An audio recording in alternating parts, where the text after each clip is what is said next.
Miqtë e mi, mirëdita dhe mirë se erdhët në transmetimin tonë të drejt për drejt, si çdo mesditë jemi në shoqërinë e emisionit Me Zemër të Hapur, ku ditën e sotme do të flasim për një nga ngjarjet e rënda së fundmi ndodhur në Itali, pikërisht me protagonist një familje shqiptare. Trupi i 20 vjeçarit Riccardo Mercuri është gjetur në mesditën e 22 shkurtit në ujërat e portit Civitanova Marche dhe pikërisht ishin garda bregdetare dhe zjarfikset që kanë gjetur trupin e të riut, i cili po kërkohej në fakt pas largimit nga banesa duke lënë celularin e tij në shtëpi në Polenza, mbas një agresioni që mendohet se mund të ketë ndodhur me nënën e tij. Kjo e fundit është gjetur pa ndjenja, ndërkohë që policia dhe zjarfikset janë njoftuar fillimisht nga fqinjët që kanë dëgjuar të përtiturat e gruas 53 vjeçare, e cila ende ndodhet në koma, por edhe të bashortit të saj, të zotit Mario Mercuri. Megjithatë, historia është shumë e rëndë, çfarë shtyu 20 vjeçarin drejt vetflijimit të tij, duke menduar se nëna mund të kishte ndruar jetë. Megjithatë, zonja Albana ende nuk ka dalë nga zona e rrezikut, ajo ndodhet në koma në një spital në Itali. Babai ka mundur të flasi pak fjalë për mediat italiane, për më shumë ne ditën e sotme jemi lidhur drejt për së drejti me Italinë, aty ku ndodhet mikesha e familjes dhe ka hedhur dritë mbi këtë ngjarje, ashtu siç është përjetuar nga komuniteti shqiptarëve, nga persona që e njihnin Ricardon dhe Albanën, por dhe familjen Mercuri. Fillimisht ndiqnim materialin e përgatitur nga kryeredaktorja e emisionit Me Zemër të Hapur, Anila Akmataj.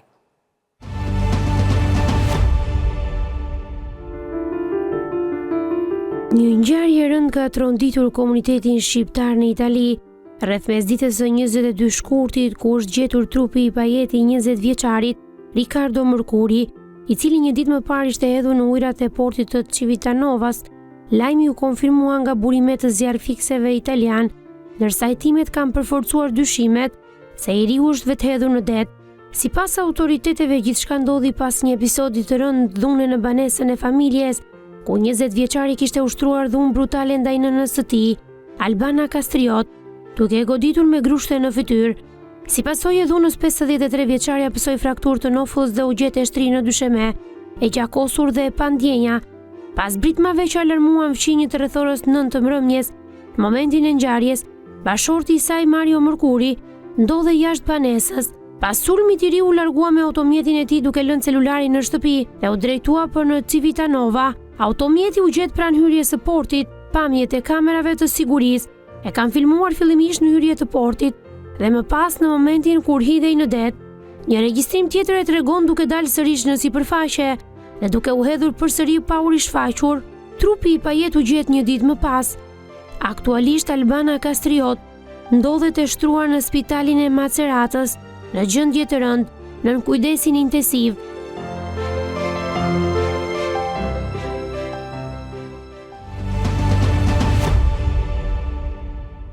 Kjo është në fakt historia e familjes Mercuri. Atë natë ishte mbledhur për të festuar 20 vjetorin, siç thuhet, pra nga mediat italiane, por dhe nga ata që e kanë njohur familjen Mercuri, 20 vjetorin e Riccardos. Babai dhe vllai kanë dalë jashtë ambienteve të banesës dhe nuk e dihet pse ishin afër banesës, teksa kanë dëgjuar edhe britmat e 53 vjeçares Albana Kastriot, nënës së dy djemve, ndërkohë që nuk e dihet se kush ka qenë motivi i grindjes zonjës Albana Kastriot me të birin Riccardo Mercuri, kur ky i fundit është larguar duke lënë në Polenza celularin e tij në banesë për të shkuar më pas me makinën e tij drejt Civitanova Marche, aty ku është parë pikërisht nga kamerat e sigurisë, nga garda bregdetare dhe nga zjarfisit, që ka tentuar herën e parë dhe ka dalë në port dhe më pas është rifutur për të kryer vetvrasjen e tij duke mos dalë më nga ujërat, duke u mbytur dhe duke menduar se nëna e tij ka ndruar jetë, por që fatmirësisht deri në këto momente zona e rrezikut për zonjën Albana Kastriot në Macerata, në spital të këtij qyteti, është në gjendje kome dhe ne shpresojmë dhe urojmë që gjendja e saj të përmirësohet nga momenti në moment. Me mua në studio për ta diskutuar këtë histori, por përpara se dëgjojmë edhe se çfarë ka thënë mikesha mikesha e familjes, e cila përveç se mikesha e familjes është nëna e shoqes së Rikardit, shoqes së ngushtë të viktimës, ndërkohë që është mikesha e familjes, por është edhe mësuesja e Rikardit. Pas pak ne do ta dëgjojmë intervistën që kolegja ime Anila Akmata ka zhvilluar me këtë zonjë, ndërkohë që me mua në studio është Irena Shanaj, psikologja jonë. Përshëndetje Iren, mirë se erdha. Përshëndetje Evis, mirë se u gjej. Një ngjarje e rëndë e përjetuar është ende një tymnaj, sepse i vetmi dëshmitar është në gjendje kome, nuk dihet se si do përfundojë shëndeti i zonjës. Urojmë dhe shpresojmë që ajo t'ja dalin ban, do ta ketë shumë të vështirë kur të mësoj se çfarë ka ndodhur, pse pikërisht ditën e ditëlindjes, çfarë ka ndodhur, pse vllai dhe babai kanë dalë jashtë banesës dhe ka mbetur Albana së bashku me të ndjerin, me djalin 20 vjeçar. Çfarë po ndodhte në atë familje kur gjithë komuniteti i zonës flet fjalë të mira për të gjithë familjen, sidomos edhe për viktimën, për vetë Ricardo, një futbollist me një të ardhmë të shkëlqyer, një djalë i shkëlqyer dhe nuk dim se çfarë mund të ketë ndodhur midis nënës edhe djalit. Duke menduar kështu, ai ka zgjedhur rrugën drejt vrasjes. Është parë nga kamerat në fakt në porç që ai ka hyrë një herë dhe ka dalë dhe më pas është futur për të mos dalë më dhe telefonin celular e ka lënë në polenza në shtëpinë e tij. Pra, ti vetë si Iren teksa i dëgjove dhe mësove dhe detaje, çfarë ndjeve në ato momente? Jam tronditur Evis. Të jetë e trisht, të jetë e dhimbshme, të minohet në këtë mënyrë marrëdhënia më e shenjtë, marrëdhënia më themelore, më elementare e jetës, lidhja nën birë, nën fëmijë, është shumë gjymtuese dhe shumë çorodice për psikikën njerëzore, për trurin njerëzor. Është një gjë që asnjë zemër nëne mos e provoft. Unë jam nënë e 2 bijve dhe në momentin që e dëgjova tetë e kisha ardhur, thash, okay, po një nën sakrifikon shumë gjatë jetës saj. I duhet të heq shumë dorë nga ëndrat e saj, nga ritmi i jetuarit, i duhet të ndryshoj plotësisht stilin e jetesës, sepse realisht jeta e një nëne ndryshon 4-sipërisht, pas lindjes së një fëmije, pas ardhjes në jetë të një fëmije. Dhe është folur shumë, edhe shkenca e pranon që veçanërisht lidhja nën-bir është e një formati tjetër, që do të thotë ne projektojmë atë figurën maskullore ideale. Pra, duam të bëjmë burra të vërtet. Duam të edukojmë atë burrin që di të kujdeset, që di të mbroj, që di të marrë përgjegjësi, që di të jetë mburoj dhe furnizim për familjarët dhe të investohesh gjithë jetën emocionalisht dhe në të gjitha trajtat e tjera dhe të marrë fund prindi në koma, të djali të gjendet në rrugtim për botën tjetër, është Megjithatë, sa pak i njohim ne njerëzit që kemi pranë vetes, sepse familja Mërkuri, thash edhe një herë, sipas investigimeve që redaksia e emisionit Me Zemër të Hapur ka bërë, është një familje shumë e integruar në shoqërinë italiane, sidomos edhe në zonën e Polenzës. Ti the që nëna heq dorë, teksa nga një grua, roli i saj është edhe roli i nënës, heq dorë nga të krijuarit e saj, të përmirësuarit e saj, por në rastin konkret zonja Albana kishte një qendër estetike në zonë, ishte pronarja e kësaj qendre estetike dhe ndërkohë ishte realizuar edhe si grua, edhe si nën, por edhe si profesioniste, një grua 53 vjeçe, që në fakt duhet të tregoj, kishte arritur të, ose kështu ka menduar ajo, kështu po mendojmë dhe ne që kishte arritur gjithçka, se diçka ka çeduar, mendoj unë, në momentin që ka ndodhur atë natë diçka në familje. Dhe pikërisht për këtë gjë dua edhe të flas, se ti flet edhe nga këndvështrimi nënës dhe bëri një paralelizëm me zonjën në fjalë, se the edhe unë jam nënë e 2 djemve. Çfarë do të thotë të rrisësh 2 djem? Sa e vështirë është për ty që të kuptojnë edhe zonjën? Sfidë goxha e vështirë, ama goxha e bukur. Jo më kote cilësova që ne e dim se ç'burr duam të shohim, se ç'burr duam t'i ofrojmë një vajze tjetër të re që do ndërtoj jetën me të. Ne dim se ç'baba duam të ndërtojmë dhe është më e lehtë të ndërtosh burra të Zot se sa të riparosh burra të dëmtuar. Kjo është Sa e vështirë është për ti bërë këta burrat e vërtet të cilët ti thua, pra që në fëmijërinë e tyre çfarë duhet bëjë një nën ndaj fëmijës djalë, dhe sidomos ndaj kësaj zonje, apo edhe ty, Irena, më vjen keq që të referohem, por e cek edhe vetë, të rrisësh 2 djem. Çfarë do të thotë? Dhe sidomos në një shoqëri si Italia, ku të duhet të përballesh me një valixhe mentaliteti që ti merr nga vendi jot i origjinës, siç është Shqipëria, dhe të shkosh edhe të përballesh në Itali në një mentalitet më të hapur dhe në një shoqëri më të hapur. Pra, kjo familje kishte 20 vite që ishte në Itali. Aq vite sa është edhe ndjeri. E suksesshme. Po, deri diku e suksesshme, mund ta themi. Se mbas ngjarjes gjithmonë u rezervohem për të bërë një hap më pas. Sa e vështirë është ti edukosh 2 djem? Dhe për t'i bërë këta burrat e vërtet. Sepse gjithmonë, teksa flasim për problemet e shoqërisë shqiptare dhe jo vetëm, ne themi është shumë e vështirë të edukosh një djalë sesa të edukosh një vajzë. Gjithmonë japim thirrje nga kjo studio, edukoni djemt. Është një përgjegjësi që më së pari bie mbi figurën e nënës. Po pse duhet bëjmë të ndarjen nënë dhe baba? Edhe figura e babait si model është shumë i rëndësishëm për djemt në një familje. Jep një model të jashtëzakonshëm, babai duhet të jetë heroi parimisht në sytë e të birit, pra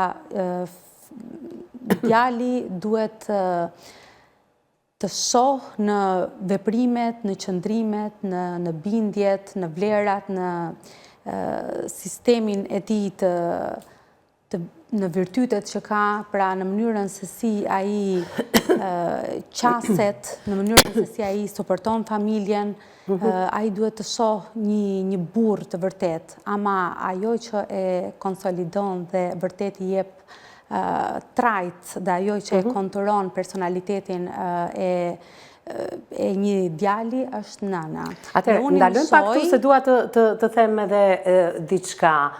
Nuk po e ndaj në qoftë se është djalë apo është vajzë, por po e marr në termin fëmijë. Se sa i arrir është një fëmijë dhe se sa i lumtur është një fëmijë, thuhet që duhet të shikosh se si i trajton babai nënën. A vlen për këtë rast? Lumturia e një fëmije duket nga mënyra se si babai i trajton nënën e tij. Në fakt, fëmijët e reflektojnë atë lloj kujdesi që marrin. Fëmijët, martesa... Djemt janë protektiv ndaj nënës, në qoftë se diçka nuk shkon në raportin baba dhe nën. E kupton? Të dy prindërve është më protektiv djali. Është një prirje e lindur, është një Po. prirje natyrale e djemve që me njëherë të bëjnë atë mburojen e nënës. Është shumë e vërtet që qasja, butësia, kujdesi, respekti që babai tregon ndaj figurës së nënës është diçka që absorbohet, pra që përthithet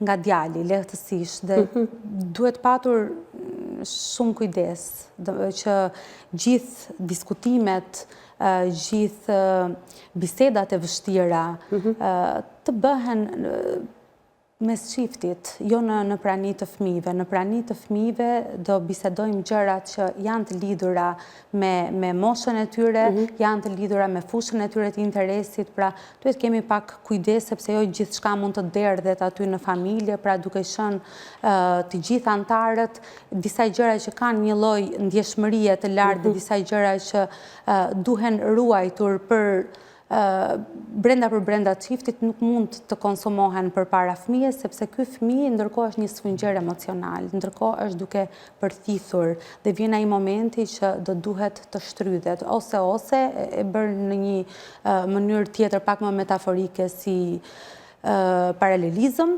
është si ajo të nxjerrja e presionit që kam mbetur dhe kam vjedhur dhe ajo valvula do duhet të shkarkoj. Moment ku Ricardo edhe ka lindur i ndjerin në Itali të përballen me sfidat e emigrimit, me integrimin në shoqërinë italiane, me përmirësimin e tyre për të bërë dikushi, siç është në fakt edhe zonja Albana, duke hapur edhe një qendër estetike, por duke rritur, duke bërë edhe detyrat e saj si grua edhe si nën, duke qenë edhe profesioniste dhe duke i bërë të gjitha, sepse jemi mësuar që gratë shqiptari bëjnë të gjitha. Dhe shkëlqejmë në të gjitha rolet që shoqëria na vendos. Ama e rëndësishme është që për zonjën në fjalë dhe për të gjitha ne nënat, e rëndësishme është që ne duhet të kuptojmë që ajo që prevalon në të vërtetë është roli ynë si nëna. E kuptoj. Mbi gjithë shka tjetër, mbi çdo lloj suksesi. Ambicia nuk mund të jetë, ambicia jonë personale nuk mund të jetë kriteri i suksesit tonë në shoqëri. Megjithatë, çfarë ka ndodhur në gjithë këtë tragjedi dhe pse përfundoi kështu kjo tragjedi, do të kemi mundësi ta komentojmë të dyja së bashku, menjëherë pas intervistës që kolegja ime Anila Akmata, kryeredaktorja e këtij emisioni, ka zhvilluar me një zonjë e cila është mamaja e shoqes së tij të ngushtë, por njëkohësisht edhe mësuesja, edhe mikesha e familjes. E ndjekim intervistën dhe rikthehemi në studio. Ishin të gjithë në varrim dhe ishte kisha plote për plot, sa që kam nejtë afër vajzës për orë të tëra ta qetësoja se vetëm qante, kështu që patjetër. Do të ishte më bukur si kur intervistën ta kishe bërë me të rinjt, edhe jo vetëm me të rinjt shqiptar, po dhe me ato italian, sepse janë një shoqëri shumë e madhe. Vajza patjetër. Unë kam qenë për 5 vite presidentja e lidhjes mësuesve shqiptar në gjithë Italinë, kështu që jam mësuesja e parë shqiptare në shkollat publike italiane. Edhe po ndihmoj të gjithë koleget për të u futur, domethënë, në shkollat publike italiane. Dhe atëherë, unë kam cilë 47 student nga Kosova dhe Shqipëria me bursa falas në Macerata, edhe në Camerino. Edhe është pjesë e familjes së djalit. E njifte shumë mirë. Po nuk e di tash a janë familjarë të disponueshëm me dhanë intervista. Por që atë që mund të shprehin, po, dje, në orën 3 mbasdite. Është akoma në koma farmakologjiko, sepse e kanë bërë operim. Fytyrën do me thanë në ankona. Ajo është në koma dhe ajo nuk e din akoma absolutisht që i biri nuk ekziston më. Këto janë dy djem. Më vjen keq do me thanë çfarë do lloj gjëje që mund të ndodhur. Dëshmitar nuk ka pas aty rreth e përqar, kupton? Aty ka qenë ama dhe edhe i biri, kështu që ajo fatmirësisht shpëtoi. Atëherë, kush ka fëmijë mos thotë për shembull që gjithçka shkon si vaj. Konfliktet midis prindërve dhe fëmijëve dhe kur fëmijët kalojnë periudhën e adoleshencës, është shumë e vështirë. Unë mendoj o do ketë qenë ndonjë incident, o do ketë shtyr tamën.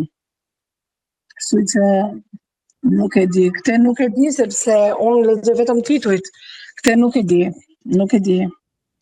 Dhe imagjino kur ato do me thanë, kur morën vesh që Ricardo kishte ikur nga shtëpia dhe policia kishin gjetur makinën në Porto të Civitanovës, të nesërmen direkt një grup të rinj shkuan në afër portit me shpresën, gjithmonë njeriu jeton me atë shpresën ndoshta ka pas frikë nga policia për ngjarjen që ndodhi edhe do jetë fshehur, pra nuk e mendonin kurrë që ai mund të ishte mbytur, por telekamrat e kanë regjistruar që ajo është hedhur jo një herë, po 2 herë në ujë.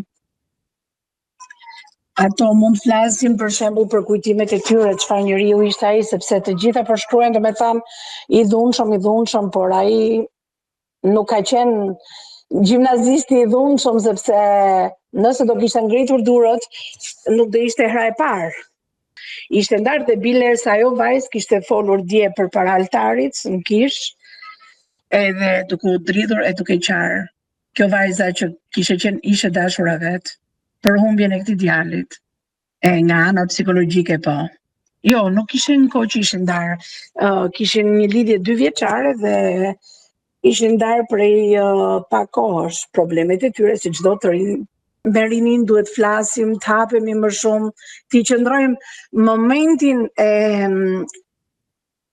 hidhërimit ose në momentin e nevojës, jo të presim momentin e fundit kur ndodh tragjedia.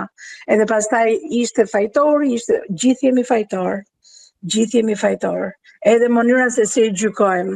Mos të arrim, do me thënë, deri në atë pikë që të masakrohemi.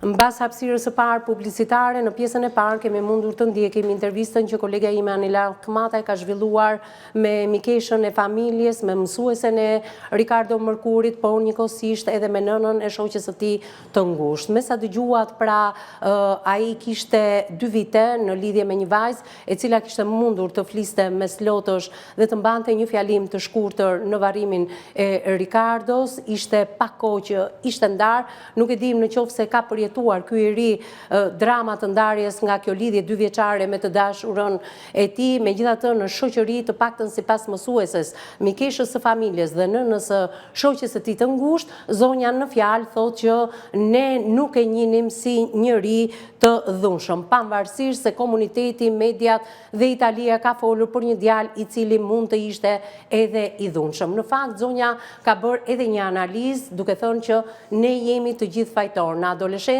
ne duhet flasim pa fund me fëmijët tanë dhe jo të mendojmë se ata janë rritur dhe nuk kanë më nevojë për këshillat tona, për ne, për të qëndruar afër dhe për të parë ne më pas karrierën tonë. Irina, shumë interviste shkurtër, koncize, për të treguar se si ishte gjendja e kësaj familje e të ndjerit Ricardo 20 vjeçar, e shoqërisë që ishte kaq shumë i lidhur mbas të riut, kur ishte mësuar që mund të ishte në port ende pa dalë edhe nga kamerat e sigurisë dhe për ta vullosur që ai kishte hyrë për të mos dalë më. 2 tentativa në fakt, e para kishte dështuar dhe e dyta më pas ka rezultuar fatale. Shoqëria kishte shkuar për ta bindur se ndoshta mund ta gjenin në port. Makina e tij ishte parë në port, aty ku gjet edhe trupi i pajet. Ndoshta për ta bindur, për t'u rikthyer, mendohet se nëna e ka kaluar, ndoshta edhe pse është në koma, një zonë rreziku dhe mendohet se mund të ketë një rikuperim, pavarësisht se unë do të tentoj të lidhem drejt për së drejti edhe me zotin Mario Mërkuri, me kryefamiljarin. Ndoshta ai ka dhënë një intervistë të shkurtër për mediat italiane, por mund të na japi edhe ne ditën e sotme, ta shpresojmë duke mos e rënduar më gjendjen e tij, por duke mësuar të vërtetën. Çfarë kuptove ti nga gjithë kjo intervistë? Kishte, do më thëmë, probleme i riu, kishte probleme familja Mërkuri? Unë nuk besoj tek fasadat që serviren bukur dhe me dritë, dhe nuk besoj që vdekja e një të riu mund të vi papritur. I mësoj fort. Zoti Mario, përshëndetje. E kam mbyllur Mario Mërkuri telefonin, sapo unë e përshëndeta, u përgjigj në gjuhën italiane. Nuk e di nëse do të mundet pak të komunikoj edhe kolegja ime Anila Kmataj me zotin Mario në fakt. Të shpresojmë që zërin e tij ta kemi në transmetim për të kuptuar diçka më tepër. Po, Irina, pra ti thua që kemi ndoshta një fasadë, ashtu siç është njohur në komunitet, kjo familje, por edhe i riu. Unë besoj që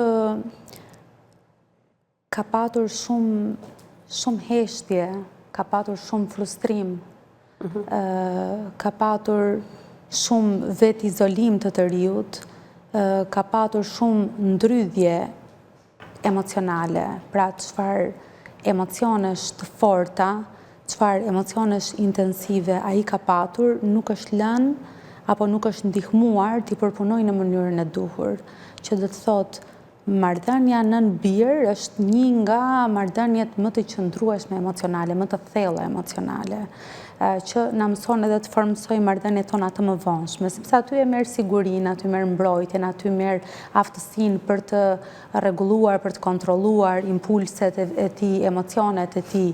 Dhe në momentin që ndodh një shpërthim i tillë zemërimi, një shpërtim i tillë agresioni me pasoja fatale. Por ne nuk e dimë çfarë ka ndodhur aty. Ne nuk mund të themi që I vetmi dëshmitar është zonja Albana. Eksakt, por kjo nuk është thjesht një episod. Unë besoj që ka patur është një seri konfliktesh të heshtura të pasgjidhura. Absolutisht. Është një seri konfliktesh të heshtura dhe të pasgjidhura. Domethënë nuk është një shtypje pa dashje, nuk është një episod, është një zinxhir episodesh.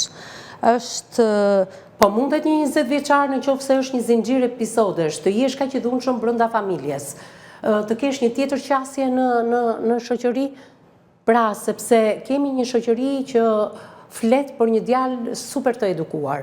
Pra që nuk kanë parë nota agresiviteti. Identiteti i një 20 vjeçari është ende shumë i brisht, edhe është ende në formim, që do të thotë ende nuk ka maturinë e duhur që të kontrolloj impulset. Deri në moshën 24, 25 vjeç, psikika jonë nuk është e përgatitur për të menaxhuar në mënyrën e duhur. Pra një djalë 20 vjeçar ende nuk e ka kaluar adoleshencën e tij. Duhet ende kohë për të kuptuar, për t'i dhënë kuptim jetës së tij, për t'i dhënë qëllim, për t'i dhënë drejtimin e duhur. Pra janë këto dilemat ekzistenciale që e vështirësojnë dhe e dyzojnë ndërtimin e kësaj detyre thelbësore jetësore, që do të thotë ai duhet ta kapërcej, është guri më i rëndësishëm kilometrik në stadin që gjendet. Dhe ajo, pra familja, veçanërisht nëna, duhet t'japi një mbështetje të jashtëzakonshme në ndërtimin e këtij identiteti, sepse është pikërisht nëna që e ndihmon të ndërtoj vetë konceptin, pra vlerën e vetes, mendimin për veten, mënyra se si duhet të sillet, se si duhet të trajtoj të tjerët, respektin, qëndrueshmërinë, shpirtin solidar e tjerë, pra janë gjëra që i formson nëna. Kujdesin për emocionet është diçka, është një prirje shumë e natyrshme që është megjithatë, po ta shikosh Jehonën që ka pasur në mediat italiane rasti dhe të shikosh komentet poshtë tyre, të gjithë edhe italianët kanë si shoqëri e kishin shumë problem menaxhimi jo impulsivitetit, por ndoshta i emocioneve të një moshe kaq të re. Të gjithë flisnin si prindër, por edhe si të rinj, që është shumë problem menaxhimi i të rinjve sot. Pra, nuk është një fenomen vetëm shqiptar, por është një fenomen ndërkombëtar, që duhet me shumë kujdes. Shumë aktual dhe është vërtet dhe me shumë kujdes, prindri duhet të menaxhojnë emocionet e fëmijëve. Dhe sidomos kur ata janë në nuk duhen lënë vetëm në efektin e lëndëve narkotike. Nuk duhen lënë vetëm në përjetimin dhe në përballimin e këtyre emocioneve kaq intensive, kaq të forta. Që prindi mund të ketë qenë pak indiferent, duke qenë se kanë dashur të realizohen, thash. Albana ishte një pronare një qendre estetike, pra ishte realizuar profesionalisht. Po jepte shoqërisë shqiptare dhe po jepte kontributin e saj në familje, në të ardhura ekonomike dhe në gjithë shka tjetër. Shumë ndershëm, unë shpresoj me gjithë zemër që zonja Albana të rikuperohet sa më shpejt edhe që dhimbja dhe informimi të bëhet në mënyrën e duhur, pra që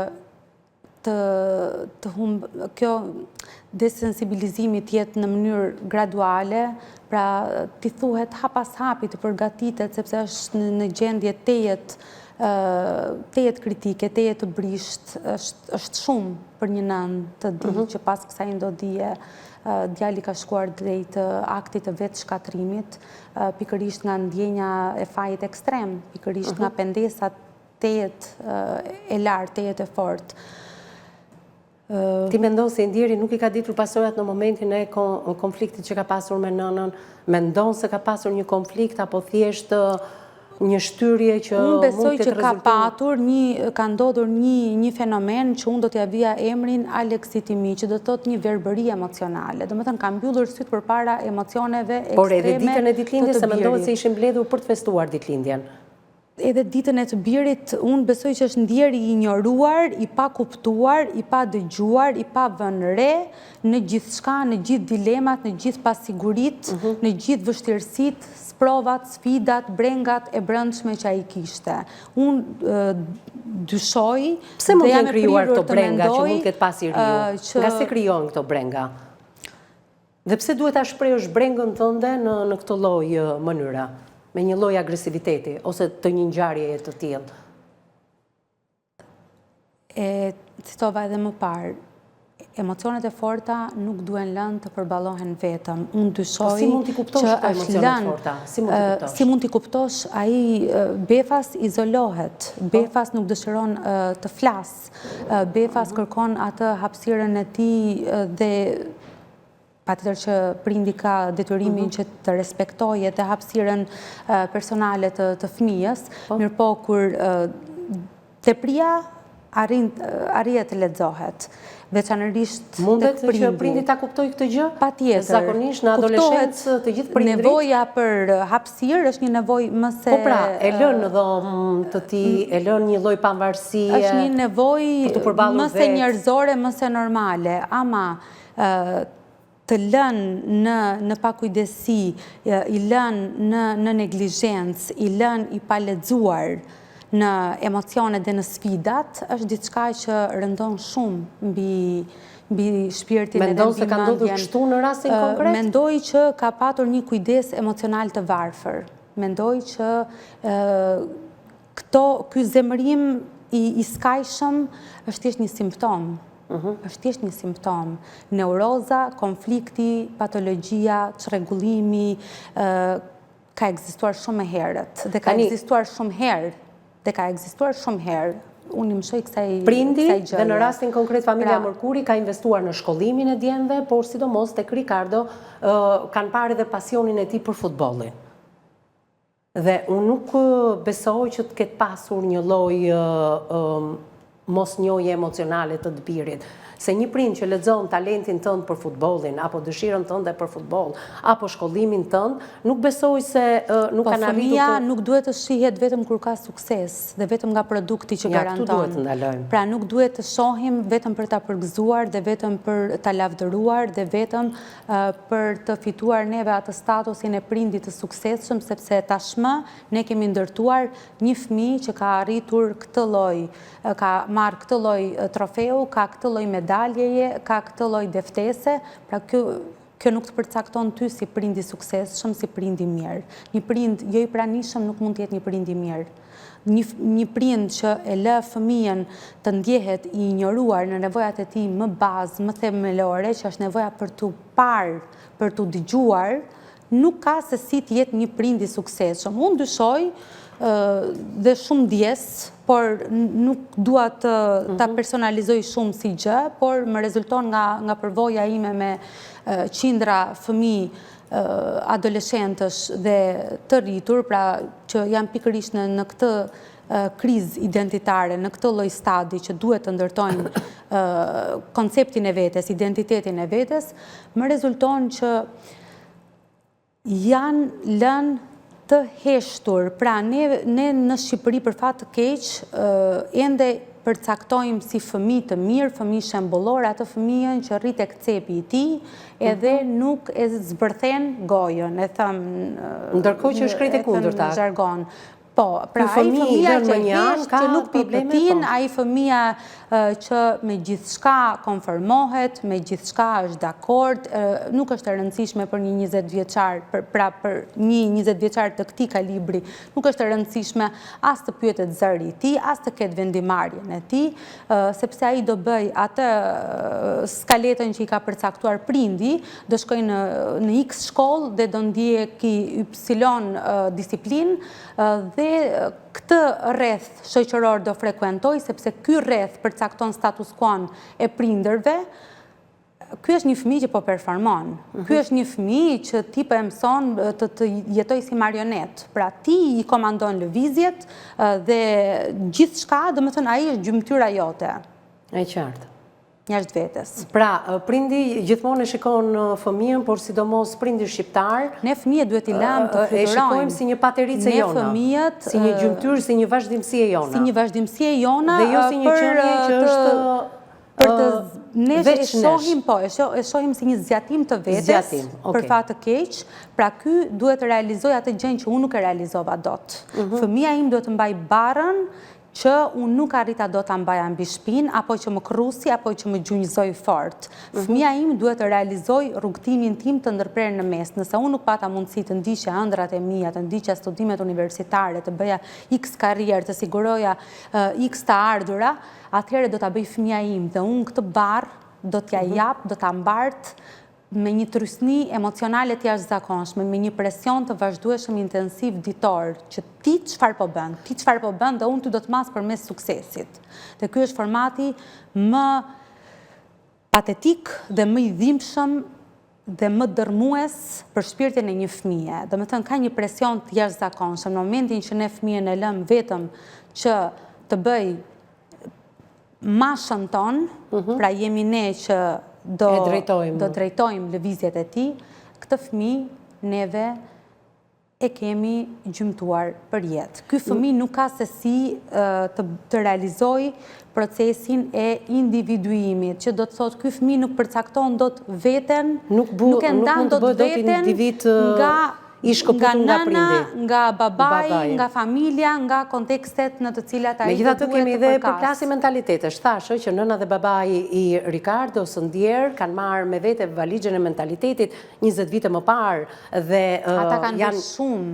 Ata kanë bërë shumë dhe kanë patur një kanë dashur të integrohen edhe vetë në shoqërinë italiane, por të integrojnë dhe fëmijët e tyre, por të bështetas italiane. Ata kanë bërë çmos. Dhe këtu kemi përplasjen e mentaliteteve, Shqipëri, Itali, shoqëria shqiptare, mentaliteti jon, kultura jon, me mentalitetin e ambivalencë të jashtëzakonshme kulturore mes nesh dhe atyre. Ata kanë bërë më të mirën e tyre, më të mirën asaj që kanë ditur.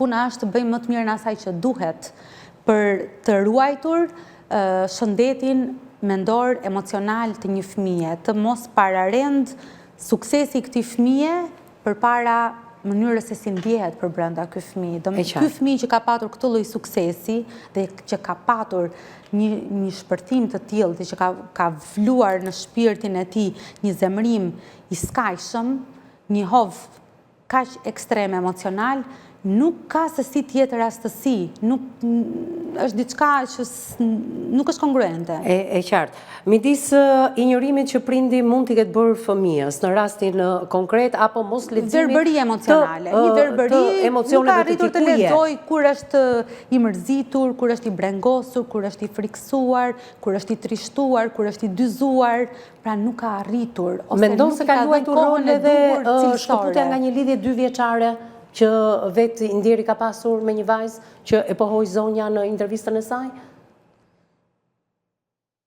Mund të ketë luajtur rol edhe ndarja nga e dashura? Është një faktor pra, e ka quajtur vetë i ndjeri si një dështim? Është një faktor i rëndësishëm risku, ama ne e dim që suporti i familjarëve dhe suporti i rrethit shoqëror apo i rrethit mbështetës janë faktor përcaktues në ndërtimin e aftësive të përballimit, edhe pas një ndarjeje, nëse ne kemi suportin e duhur, nëse neve na konfirmohet ajo vlera që ne njohim së brendshme, na konfirmohet edhe nga jashtë që ti ke një jetë gjatë, je një djalë përshëmbari, ke një edukat të shkëlqyer, edhe ke shumë ëndra, ke shumë gjëra për të realizuar, edhe do ja dalësh më së miri të shkosh deri në fund ambicjeve të tua, sukseseve të tua, dhe do t'i gëzohesh jetës dhe do arrish t'i kënaqesh bukurive të kësaj jete. Nëse do e kishte këtë lloj suporti, patjetër që do ta kishte shumë më të thjeshtë përballimin e dhimbjes. Mirë, në këto momente e rindjekim edhe një herë intervistën e kësaj zonje se ka thënë shumë çka në pak minuta në fakt që ka folur, madje ajo ka sugjeruar që e bia e saj, shoqëria si shqiptare dhe italiane duhet të flisnin në fakt, por janë ende të shokuar dhe në dhimbje dhe nuk mund të artikulojnë dot fjalët më të mira për të ndjerin Ricardo Mërkuri. Megjithatë, ajo vetë thotë që ne jemi të gjithë fajtor për çfarë ka ndodhur në familjen Mërkuri. E ndjekim edhe një herë intervistën, dalim në hapësirën e dytë publicitare dhe rikthehemi në pjesën e tretë dhe të fundit. Ishin të gjithë në varrim dhe ishte kisha plote për plot, sa që kam nejtë afër vajzës për orë të tëra ta qetësoja se vetëm qante, kështu që patjetër. Do të ishte më bukur si kur intervistën ta kishe bërë me të rinjt, edhe jo vetëm me të rinjt shqiptar, po dhe me ato italian, sepse janë një shoqëri shumë e madhe. Vajza patjetër. Unë kam qenë për 5 vite presidentja e lidhjes mësuesve shqiptar në të gjithë Italinë, kështu që jam mësuesja e parë shqiptare në shkollat publike italiane. Edhe po ndihmoj të gjithë koleget për të u futur, domethënë, në për shkollat publike italiane. Dhe atëherë, unë kam cilë 47 student nga Kosova dhe Shqipëria me bursa falas në Macerata, edhe në Camerino.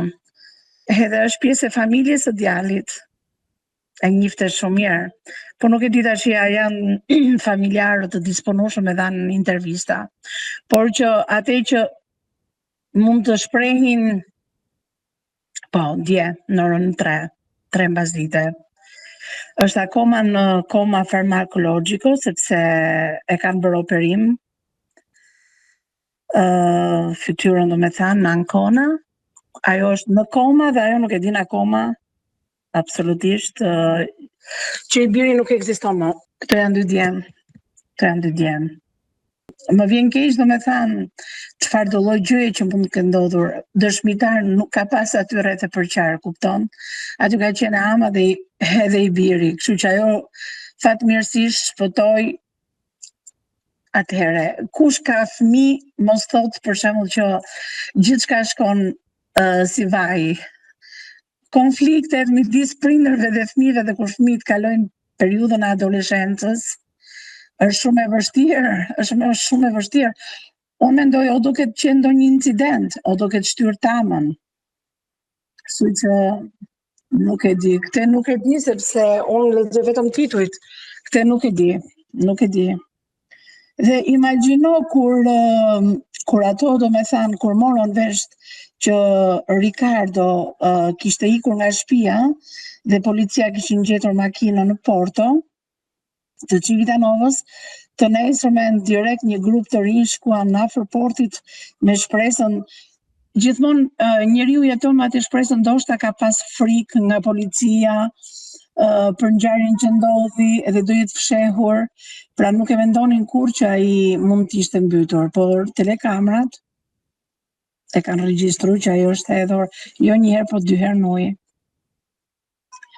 Ato mund të flasin për shembull për kujtimet e tyre, çfarë njeriu ishte ai, sepse të gjitha përshkruajnë domethënë i dhunshëm, por ai nuk ka qenë gjimnazisti i dhunshëm, sepse nëse do kishte ngritur durët, nuk do ishte hera e parë. Ishte ndarë dhe bile se ajo vajzë kishte folur dje përpara altarit në kish, edhe duke u dridhur e duke qarë.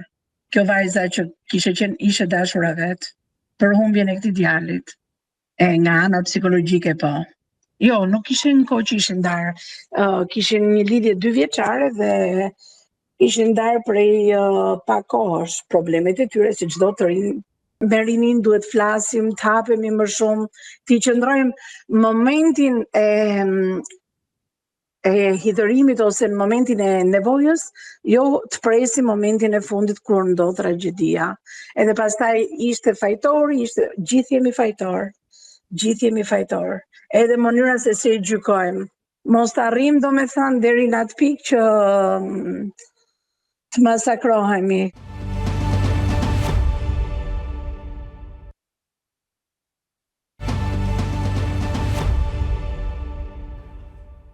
Mbas hapësirës së dytë dhe të fundit publicitare, jemi në pjesën e tretë për të përfunduar edhe ne komentin në lidhje me historinë e një të riu shqiptar 20 vjeçar, natën që po festonte pikërisht 20 vjetorin e tij me familjen, babai dhe vllai dalin jashtë dhe më pas ai mbetet vetëm me nënën. Nuk dihet se çfarë ka ndodhur midis të dyve, por fqinjët kanë dëgjuar ulurimat e nënës së 20 vjeçarit, gjë që e ka dëgjuar dhe babai, por i riu ka lënë telefonin për t'u larguar me makinën e tij dhe është gjetur vetëm me datën 22 shkurt në mesditë, i mbytur dhe në ujërat e portit. Ai është parë dhe është vëzhguar nga kamerat, që ka pasur një tentativë të parë të cilën nuk e ka finalizuar dhe ndërkohë pasi është lokalizuar se ku gjendet makina e tij, shoqëria menjëherë ka shkuar për ta bindur dhe për t'u dorëzuar në polici.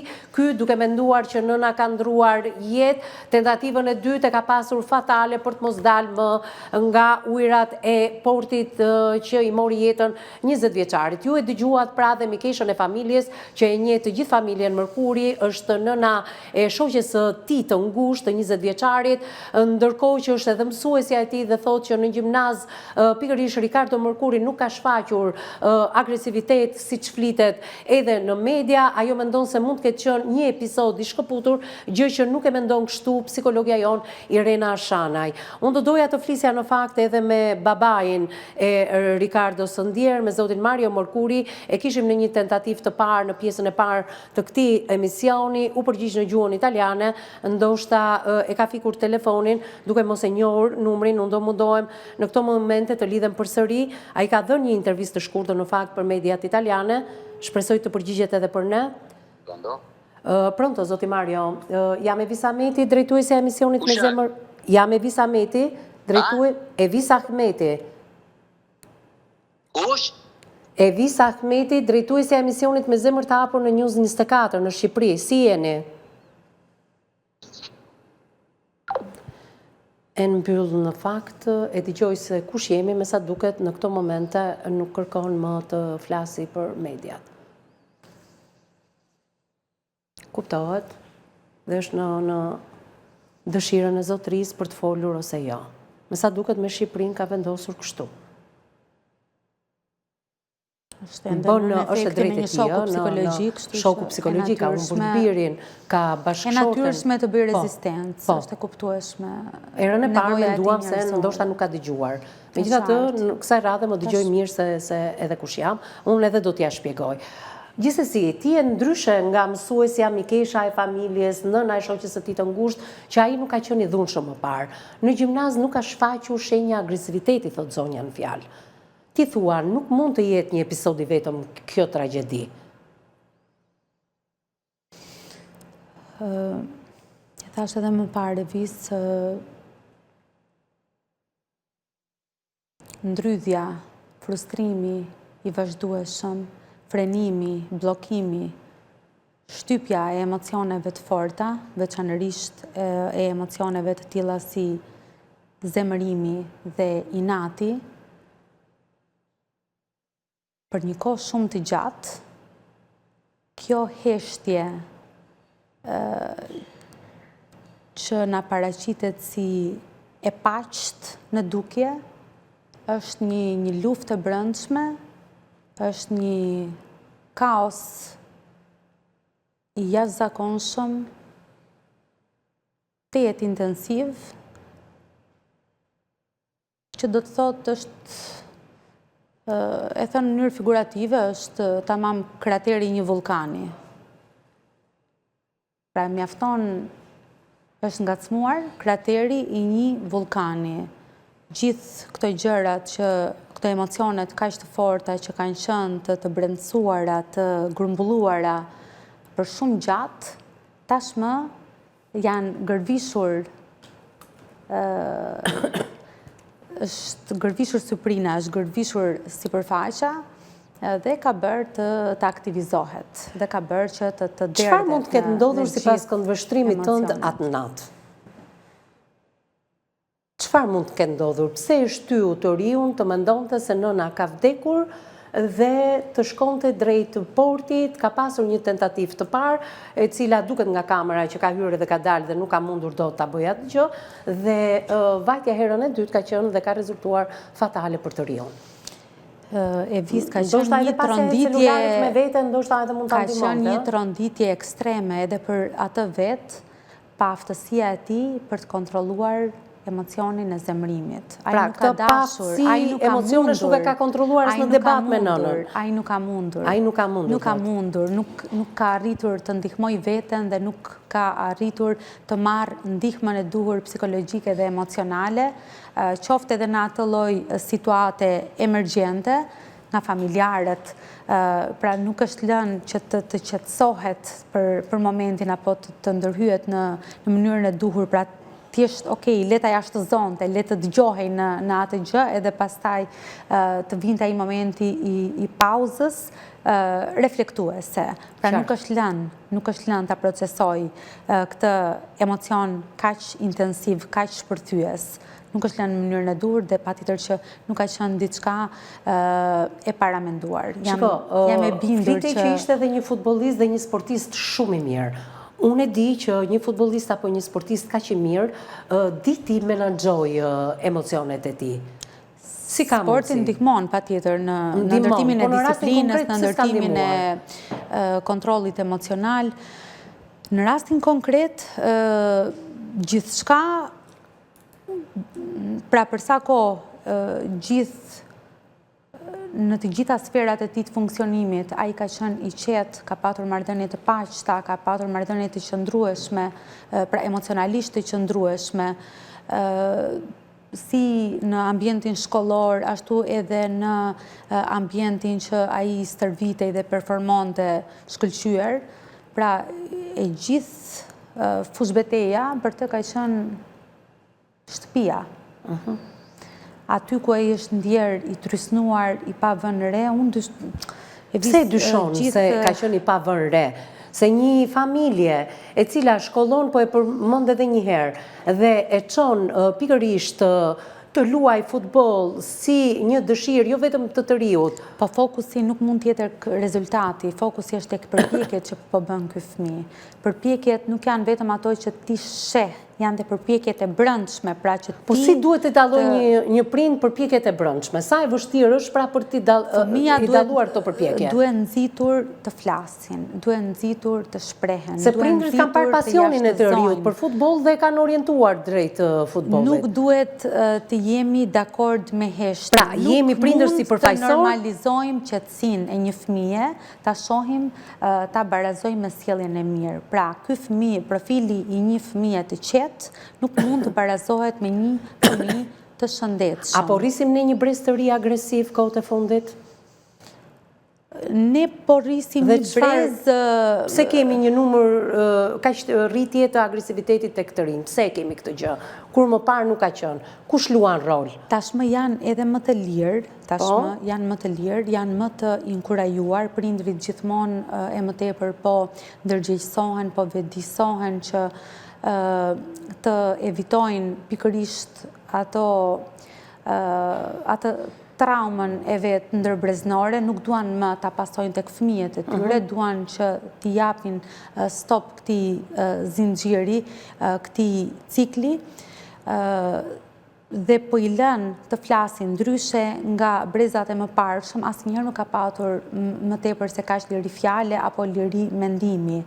Gjithmonë e më tepër po ju japim zë, po i bëjmë pjesë të vendimeve mbi gjitha për jetën e tyre, por edhe në familje, ata e ndjejnë veten në rol aktiv, pra jemi edhe ne që gjenerojmë në këtë familje, qoftë edhe minimalisht ide, pra ne do shprehim zërin ton, qëndrimin ton.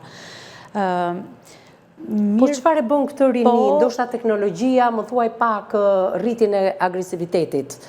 se ndoshta në të shkuarën nuk ka pasur kaq agresivitet këtë rinj. Çfarë po e bën rinin kaq ka një ekspozim të agresive? jashtëzakonshëm ndaj stimujve që janë me risk, që do të thotë, po, edhe teknologjia po keq përdoret. Teknologjia, lëndët narkotike. Po keq përdoret, po, pastaj përdorimi i substancave që pa diskutim është fatal në psikikën e një të riu. Gjymton të gjithë fushat e funksionimit, pa tjetër që bëhen më të dhunshëm, pa tjetër që bëhen më agresiv, pak bëhen të ftohtë, janë të luhatshëm, të paqëndrueshëm, qoftë në mënyrën e të përjetuarit së brendshme, ashtu edhe në balancat, apo në disbalancat që kanë në ndërveprimet me të tjerë, janë modelet e pashëndetshme drejt të cilave po ekspozohen, pastaj po u dedikohet edhe shumë më pak kohë. Nëse më parë roli nënave ishte në shtëpi dhe nëna ishte ajo që do kujdeste, do gatuante, do lante, do shplante, do t'i çonte në shkollë, do t'i merrte nga shkolla, tani nënat nuk e kanë më këtë luks të bëjnë nënën. Pra vërtet ne i mësojmë rëndësisë dhe themi që okej, prevalon gjithmonë roli i nënës tek gruaja. Ama gruaja sot është tejet e lodhur, është shumë e rastkapitur në ruajtjen e ekuilibrave në të gjitha rolet që shoqëria e trysnon dhe e presionon dita ditës, sepse nuk është e lehtë të shkosh në punë në pikë të mëngjesit, të përgatitesh një familje të tërë, të lësh një shtëpi të tërë xiz, në rregull, të pastër, të gatuar, pra të sigurohesh që këta fëmijë kanë ngrënë, janë me higjienën e duhur, janë me shëndetin e duhur, dhe ndërkohë të kontribuosh, dhe ti ndërkohë të kontribuosh fuqishëm në ekonominë familjare dhe të bësh çmosje të realizosh ëndrat edhe formimin dhe mirë edukimin e fëmijëve, ndërkohë që duhet të kujdesesh shumë për marrëdhënien me partnerin, me marrëdhëniet me familjar, edhe është e vështirë. Si do jetë qasja tashmë kur nëna të dalin nga gjendja e kolapsit dhe nga koma? Si do jetë kjo? Unë mendoj që ajo për treguar ngjarjen Sa Morales është vetmja dëshmitare e asaj ngjarjeje, nuk duhet i komunikohet. Sipas këndvështrimit tim, fillimisht humbja e të birit. Mbasi të merret dëshmia, më pas mundet të ndiqen hapa të cilat mi thua ti në këto momente. Është më se e vërtet, edhe unë pajtohem plotësisht me arsyetimin tënd Devis. Do preferoja që të qasja t'ishte shumë e butë, shumë e dhemshur, shumë ta prekte dhembjen e skajshme njerëzore të kësaj nëne, që do të thot vetëm në mënyrë graduale, pra të përgatitet hap pas hapi, që atë ditë ndodhi diçka. Ndodhi diçka. Dhe të mos i shkohet që yt birë nuk jeton më, dhe ishte pikërisht ky moment, ky episod që solli këtë lloj fataliteti. Shiko, dëshmia e saj ka rëndësi në momentet e para, duke mos i komunikuar që edhe Ricardo ka ndruar jetë. Por duke mos e ditur që i biri ka ndruar jetë, ajo do japi një version sa më larg të së vërtetës për t'i dalë, besoj unë, në mbrojtje të birit. Duke menduar se do t'i bëj dëm me dëshminë e saj djalit. Dhe a do arrim ne të mësojmë ndonjëherë të vërtetën se çfarë ka ndodhur atë ditë? Le të shpresojmë kur them ne, jo ne si publik edhe ne si media, familja, por edhe drejtësia. Që e vërteta nuk është varrosur në dhe bashkë me birin e saj. Le të shpresojmë që ajo së pari të shërohet, të mësoj se si të bashkëjetoj me një dhimbje kaq ekstreme dhe kaq të thellë. Mirë po, e vërteta është një vlerë kaq e jashtëzakonshme, universale, nga e cila nuk mund të privohet askush. Pra, ai baba duhet të di çfarë ndodhi, që ai ishte i pranishëm, por dinamikat familjarët kanë të drejtë. Ai ka qenë jashtë faktikisht, jashtë banesës. Por edhe ai ka qenë dëshmitari i britmave. Pra, nuk mund t'i vjedhim të Ne nuk e drejtën dim edhe si për vërtetësi. si është Nuk e dim larguar Indieri Ricardo. Ne nuk Se është mund lënë për t'u larguar. të vjedhim të drejtën për vërtetësi. Ne uroj që në shpirtin e asaj nëne të jetë kjo etje për vërtetësit. Okej, përfundoj... Po kur të mësoj që i biri nuk jeton për shkak se ai ka menduar se nëna ka vdekur, por që nëna fatmirësisht është gjallë, dhe ajo ka mbijetuar nga gjithë kjo tragjedi, si do jetë? Për të do jetë një tunel psikologjik i jashtëzakonshëm. Do të thënë ajo do gjendet mes një labirinthi që do marrë kohën e vetë. Do jetë për një kohë të gjatë dhe i dëshiroj nga zemra që të ketë mbështetjen e duhur mbi të gjithat familjarëve, kuptueshmërinë mbi të gjithat familjarëve dhe të afërmve dhe të gjithë komunitetit.